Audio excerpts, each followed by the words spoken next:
The reason that you're struggling with the next question is because you're always worried about what your parents think.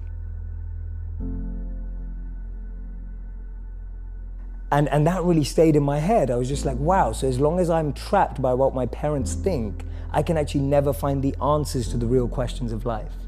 And there are all these little things happening. I lost 2 great friends when I was 16. One girl died in a car accident. One guy died because he was involved in drugs and violence. That made me rethink everything. I just thought to myself, wait a minute, these were beautiful people, people that I loved, people that in my opinion were good people. And I just lost them in a moment. And it was kind of like this collation of little things that just made me think, wait a minute, having money, having fame, that just doesn't seem to add up. And then meeting the monk kind of made that shift possible. And as I said, he was completely captivating. And then I found out that he'd given up jobs in Google and Microsoft to be a monk. And I thought to myself, who does that? You know, he's given up everything that I'm chasing and that all my friends are chasing, but he seems happier than anyone I've ever met before. And he spoke about this incredible principle where he said that we should plant trees under whose shade we do not plan to sit. And he was speaking about this principle of selfless sacrifice. And that kind of just penetrated me right there. When he said the words selfless sacrifice, for the first time in my life, I felt a thrill about something that I'd never felt before. I thought, wow, giving up everything you have for the service of others sounds like the best thing you could possibly do. And I don't know why I had that thought, because I wasn't a spiritual kid growing up. I wasn't a religious kid growing up. I wasn't even a good kid growing up.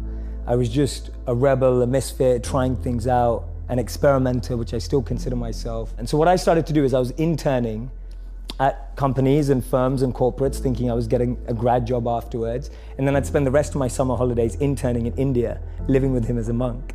So I'd use all my summer and Christmas holidays to just be out there with the monks.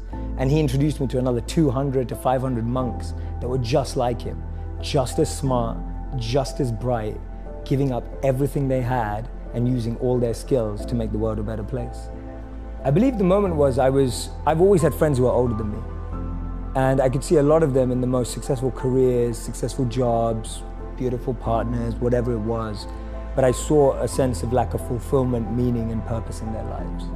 And I've always been an observer, and I would see these people who are like 5 years older than me, 7 years older than me, maybe 10 years older than me.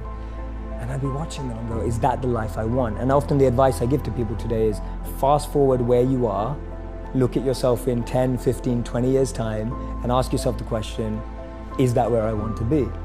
If you're in a company, look at the person who's 20 years ahead of you and ask yourself, is that where I want to be? If you're in a startup, look at where other startups have got to in similar roles and go, is that where I want to be? And if the answer is no, then you need to find a new path. And for me, the answer at that time from observing was no.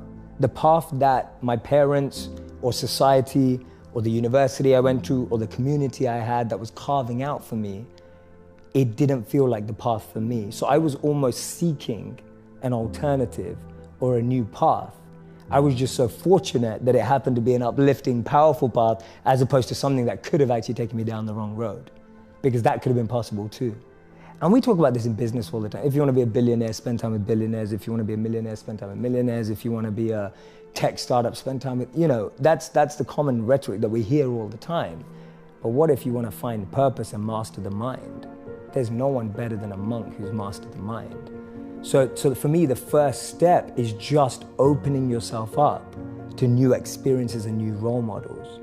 Because most of us can't see ourselves in people, so then we try and fit ourselves into the boxes that we do see. And I mean, there's this beautiful quote that I've been saying it everywhere, and I wish I wrote it, but I didn't. So it's by a philosopher and writer named Cooley. And he said that today, I'm not what I think I am. I'm not what you think I am. I am what I think you think I am. Right? And just let that blow your mind for a moment. It's so powerful. I'm not what I think I am. I'm not what you think I am. I am what I think you think I am. So we live in this perception of a perception of ourselves.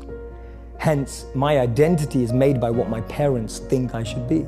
My identity is made up by what my college or university thinks I should achieve.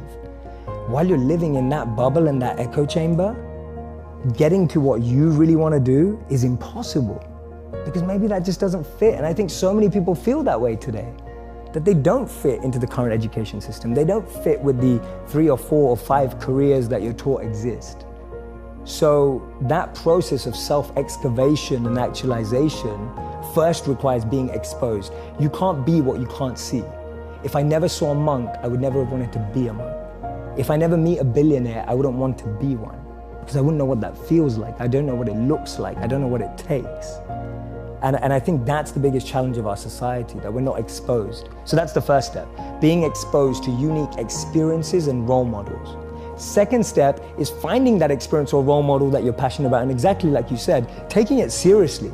Shadow them, network with them, spend time with them, observe them, even from afar. It takes that observation, being addicted to observing that person's lifestyle. And then the third step is going yes or no. Does that work for me? Not everyone who's going to go off and become a monk is going to feel like the way I did, and that's cool. But not everyone is going to go and follow and shadow a billionaire and go, that's exactly the lifestyle I want. They may want the result, but do they want the hard work that goes with it? And so for me, that's the third step.